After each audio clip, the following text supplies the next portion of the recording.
Hello, people of YouTube. It's Deepak here, and welcome to the DCS news for the 17th of January 2026. Apologies for not having a tutorial this week.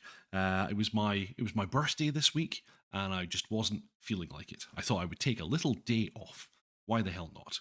But normal service will resume next week. I've also been working on some content about Pimax, seeing as how Pimax very graciously provided me with a headset.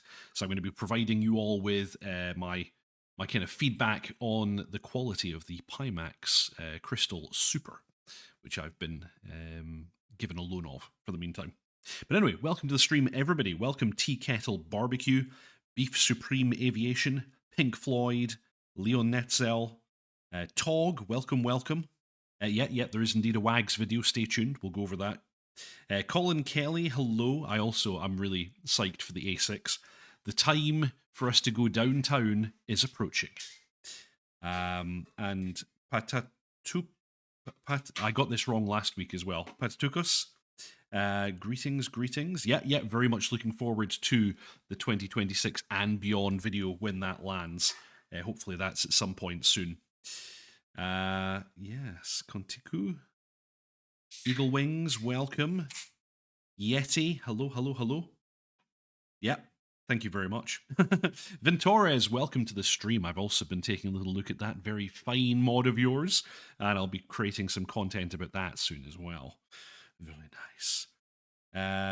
Angelo Frasato. Haha, I can do it, maybe. Thank you very much. Thank you for the birthday wishes. I'm getting on a bit, but I'm still here, and I'm raring to go for another trip around the sun. So welcome everybody to the stream. It's a little bit of a quieter news week this week. We only have a few bits and bobs, but I have managed to scrape together some interesting items from Discord and other places. So don't you worry, we still have some fun stuff to go over nonetheless. Tiger One Airsoft, hello. Daniel Lauk, hello from Brazil. Tudabem. That's my best attempt. Alrighty, so yes, welcome everybody to the stream. Let's jump into yesterday's newsletter from Eagle Dynamics. This is 16th of January, which is the Friday at the time of recording. This is mostly a big piece about campaigns. So I probably won't read every single part of this one, but we'll run over the headlines quickly. And actually, there is a bit of a call to action at the end of the newsletter, and I think this is very interesting. So stay to the end of the newsletter. This might be for one of you or more. Yeti, if you're going to read the whole newsletter, it'll take us a while. Yeah, don't worry, I'm not going to, because it's mostly kind of summaries of the different campaigns, and you're all perfectly capable of reading that yourselves. But anyway, dear fighter pilots, partners, and friends, throughout 2025, DCS continued to expand its single-player offerings with a strong lineup of professionally crafted campaigns. Spanning multiple eras, aircraft, and mission settings, these campaigns greatly improved the depth, replayability, and value of the modules they support. You'll find a complete overview of the campaigns introduced in 2025 below. Looking ahead, there is even more to be excited about in 2026. Our campaign creator partners are hard at work on a wide range of upcoming releases, bringing new training missions, historical operations, and story-driven experiences to some of your favourite aircraft. Read on for a preview of some of the many campaigns currently in development and coming soon. Older campaigns continue to be updated as DCS evolves. Oh, whoa. What's going on in my chat? What's Tea Kettle Barbecue just done? Wow. Well, Tiger Airsoft had a great MP flight in the F4 last night. Love the plane. I am definitely a big fan of the F4, and my series on that aircraft will continue. But Tea Kettle Barbecue, you absolute mad lad, just donated another 20 memberships to Deepak's ground crew. Thank you very, very much indeed. That is extremely kind.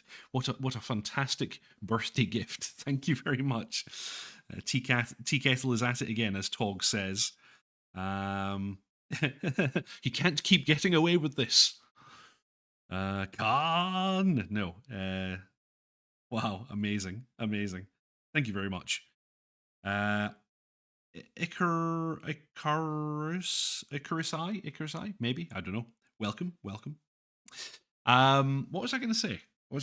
If you haven't already, please subscribe, like, and comment. It's a really big help to me and to the channel. And if you are intending to buy a Pimax headset at any stage, you can use checkout code DEEPHACK to get a few percentage points off of the price of that headset. Nutty Tart. Welcome to the stream. Welcome. So yeah, welcome everybody. What was I going to say now? My mind has gone completely blank. Yeah, anyway, let's continue with the newsletter. I'm sure it'll come back to me, whatever it is. With the ongoing growth and development of existing early access modules, new aircraft from Eagle Dynamics and third-party partners, and with the steadily expanding creator ecosystem, the future of DCS campaigns has never looked brighter. If you're interested in becoming the next great campaign creator and contributing to this growing library, read on to learn how you can get involved. This is the call to action that I was mentioning here. So anyway, campaigns past. Campaigns that were released in 2025. 2025 saw exciting growth in DCS single-player experiences, driven by many new, high-quality, creator-developed campaigns, from historical to modern battlefield scenarios, and across a broad range of modules and maps. These additions expand gameplay variety and substantially boost the modules they were built for. Below is a complete overview of the campaigns introduced during 2025. Now, like I said, I'm not going to actually read out the description of all of these. However, I'm going to name them, of course, because it's well worth naming and shaming these fantastic developers of campaigns. So yeah, we got the F-18C, the Rampagers campaign by Baltic Dragon. We got a Mosquito campaign called Freeman's Folly by Sunts Simulations. We got a campaign for the F4E called Red Flag 81-2, and that was by Reflected Simulations.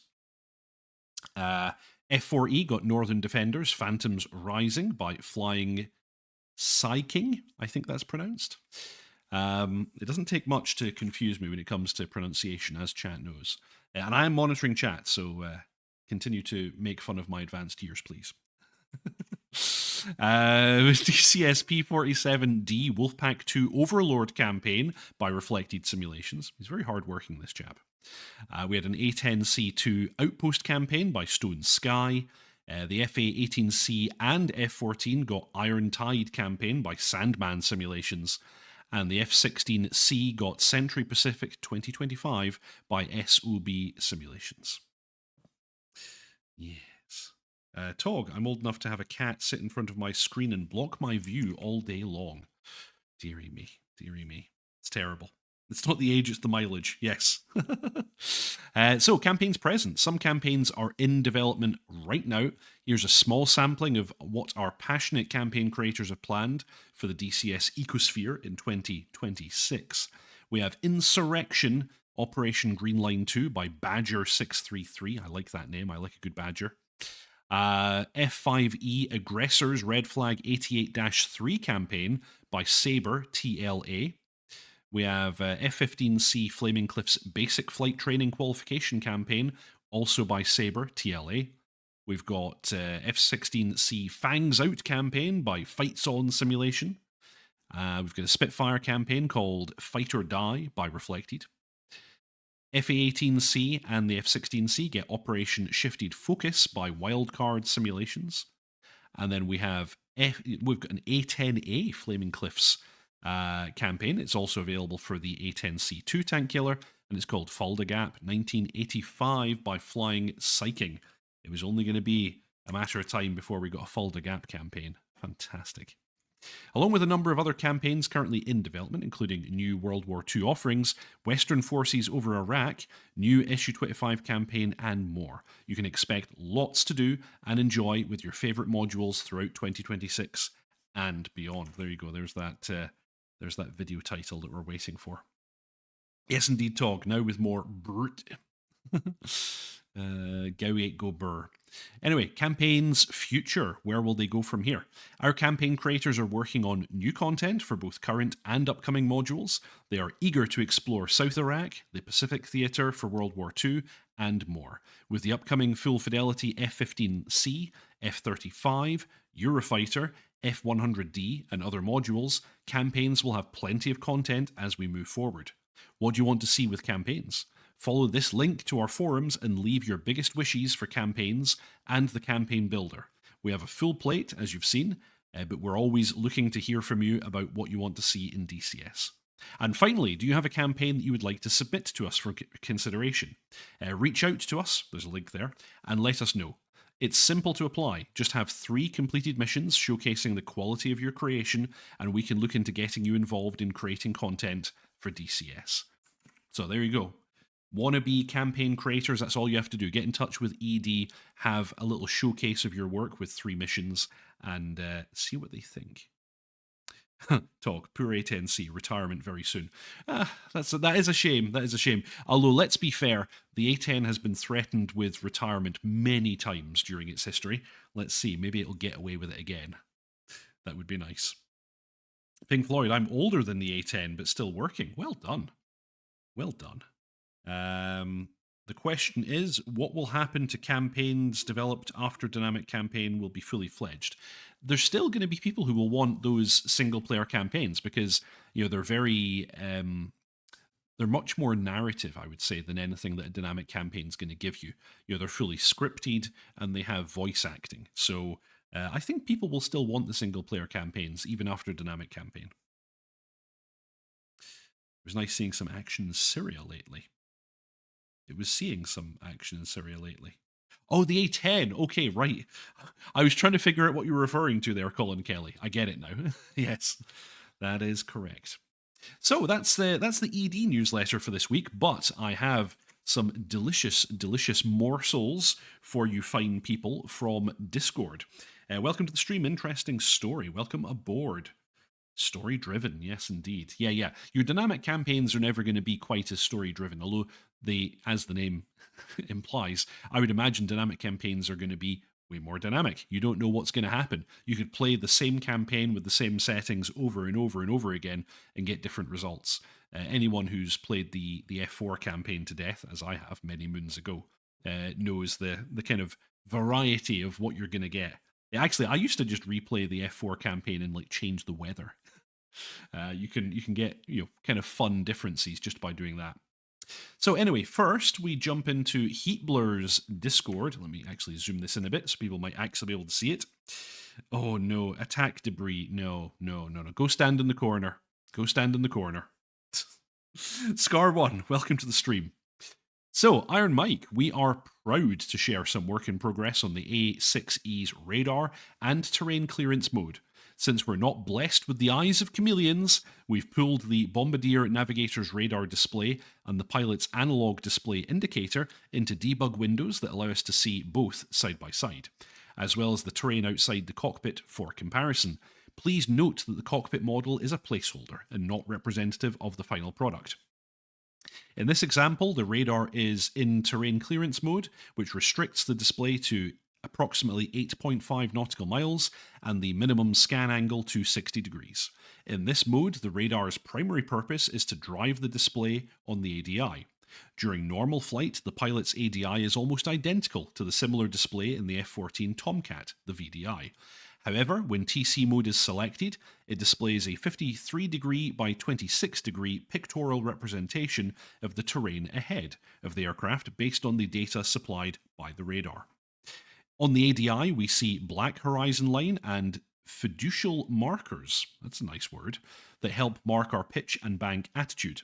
In the center are the steering symbol and the flight path lines, currently locked to the aircraft heading. Behind this symbology are displayed 10 discrete bands, each representing a range contour from 0.25 nautical miles out to 8.5 nautical miles.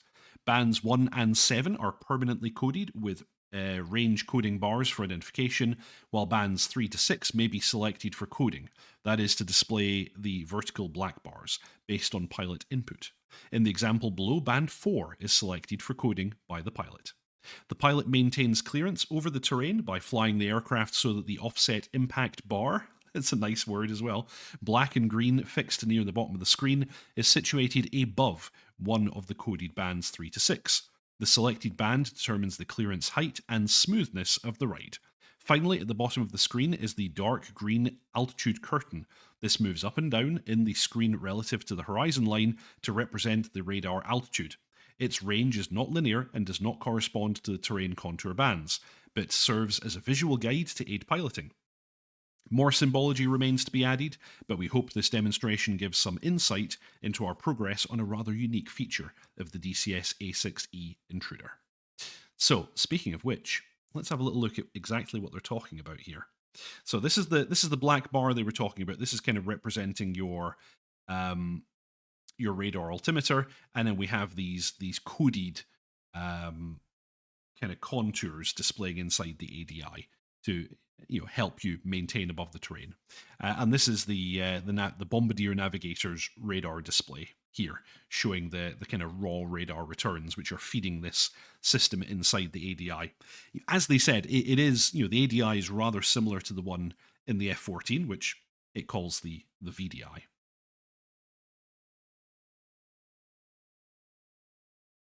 And also, as they said, this is a placeholder cockpit. This is just for allowing them to kind of demonstrate what this system will look like. And yet, here's the diagram that they posted in the Discord as well, showing off what these different contours look like and how they're displayed. It's very, very cool. A very interesting and kind of unique system that the A6 has. So very, very cool to see this. Very nice indeed.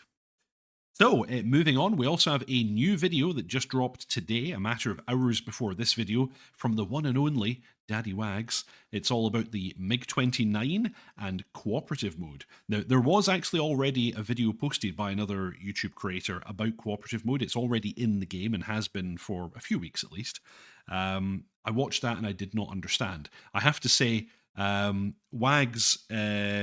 Wagsy's description of how the system works was much easier for me to follow. So yeah, go check out this video. It's on Matt Wagner's YouTube channel, and it actually does a really good job of explaining how this system works, allowing you to use either the radar or the infrared search and track as your primary sensor, with the other one acting as a kind of backup and taking over the track in the event that it drops. You also have the ability to toggle between them. So you can actually, I think it's a long press on the lock button will allow you to flip between radar and IRST as long as you are in cooperative mode. Chris, I can't wait to fly the A6. Same, actually. Aircraft like the A6, the F1M, the F100, these are all aircraft that I'm really very into. Tornado, of course. So yes. Osprey, welcome to the stream. A fellow Harrier boy, welcome aboard. Orange Man baby wouldn't dare invade Greenland. Well. I wouldn't discount anything at this stage. We are living in interesting times, as the Chinese would say. So yeah, here you go. This is Matt Wagner going through the various ways in which you can use this. I think the first one he demonstrates is radar is primary with the RST as a backup. But you can do it the other way around, and it's also possible to kind of manually disengage the radar and put it into off mode, even in cooperative. So it's kind of cool. It's kind of cool having the ability to like flip back and forth like this. Colin Kelly, I haven't purchased the Fulcrum yet. I'm on the fence.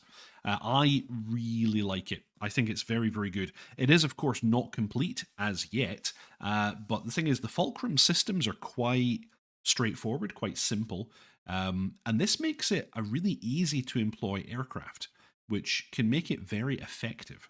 If it's not the greatest fighter or BVR aircraft in the world, but it's very competent, and it's very, very easy, I think, to become good at it and to learn its systems. So if you're finding yourself, if you're finding things like the Hornet and the Falcon and other aircraft like that a little bit too complex, many Western aircraft are very avionics heavy. This is an aircraft that is quite avionics light, yet it can kind of do everything that you need it to do. Like, nothing's really missing majorly. Now, of course, we don't have a data link in an aircraft like this. The radar's not massively long range, but you can do some very clever stuff. And the addition of the IRST makes it far more capable in aircraft than you would think. And then, of course, post merge, it's very, very capable in the right hands, of course. Kontiku, his nominee for Iceland ambassador, just joked about making Iceland the 52nd state. Yeah, that's kind of dumb. Like, you would hope that if you're going to be a bureaucrat or a diplomat, you would be a bit more intelligent than that. But hey. Pink Floyd, no MiG-29 for me. My available brain cells are busy in the C-130. Well, I really, really like, as you all know, I'm well into my avionics, and the C-130 has enough avionics for me to dive into for years to come. I'm really enjoying that. Yeah, Colin Kelly, love the 130 and the Little Bird mod. I hope all of you have seen my Little Bird mod video from last week.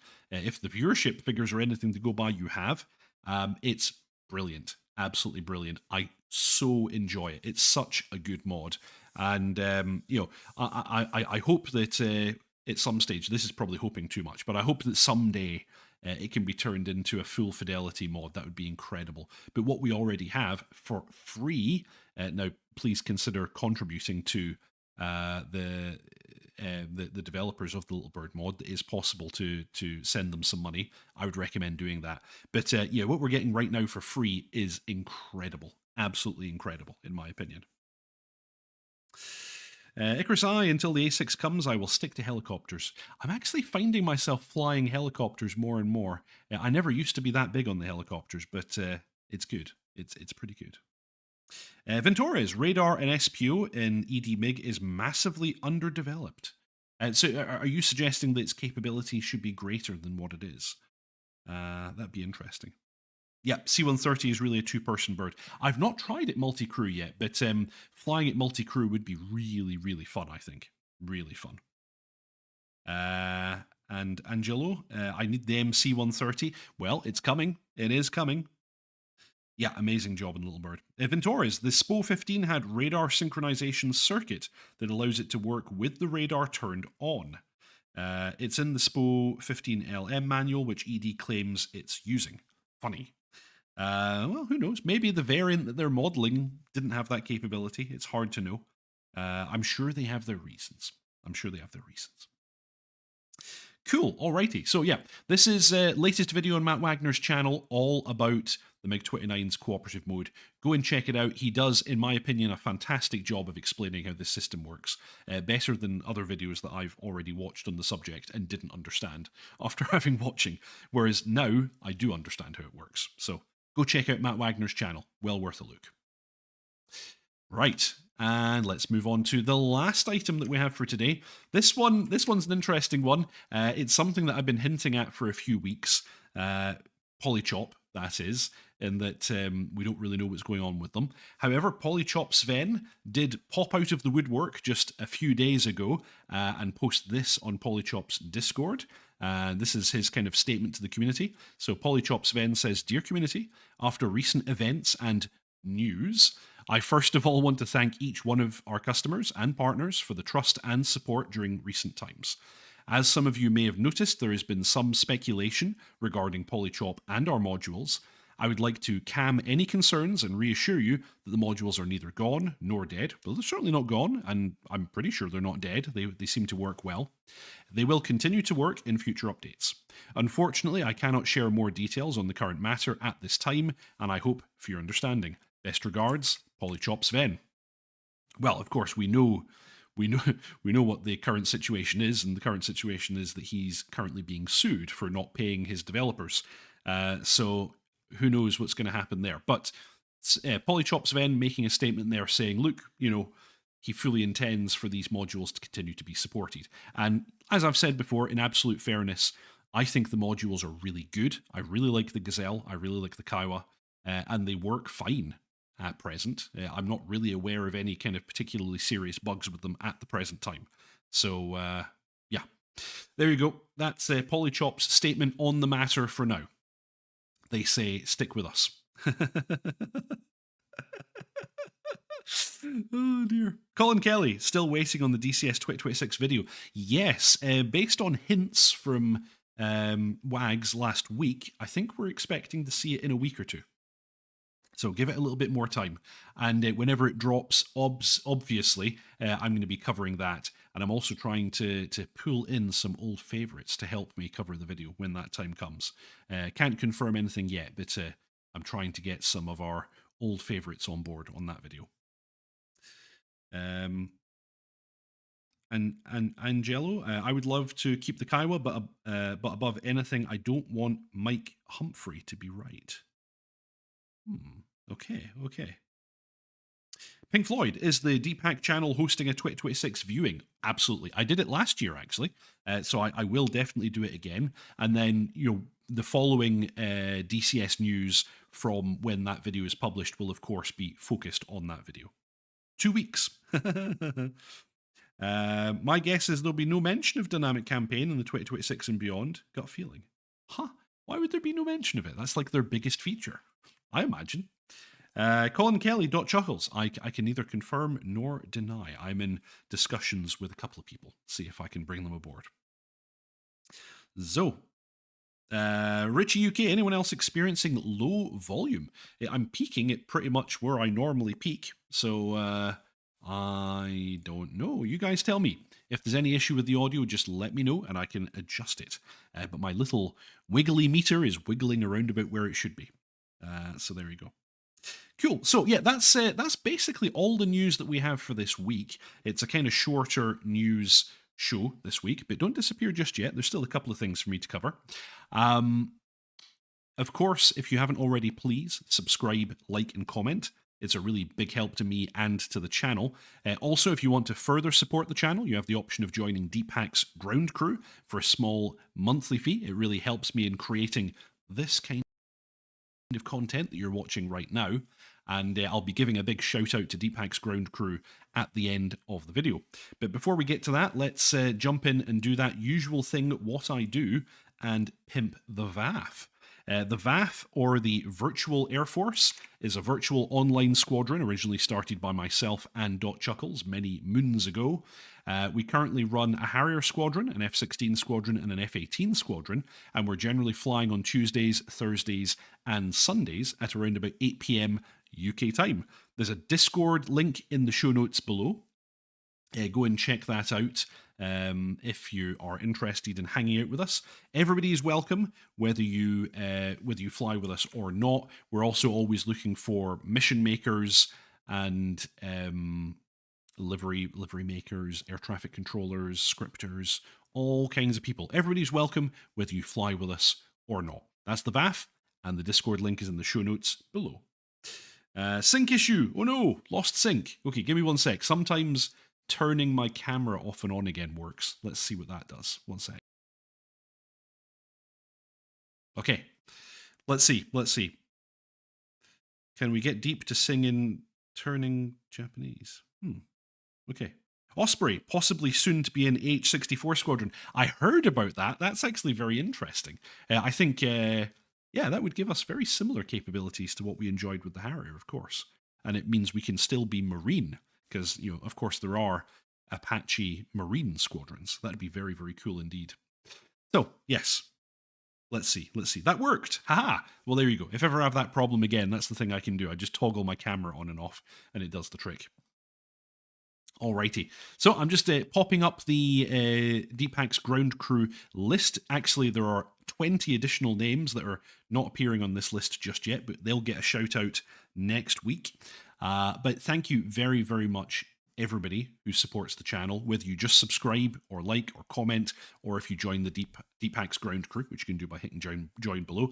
Also, really big shout out to Tea Kettle Barbecue. Thank you so much for all of these gifted subs. That's very, very kind of you. Thank you very much indeed.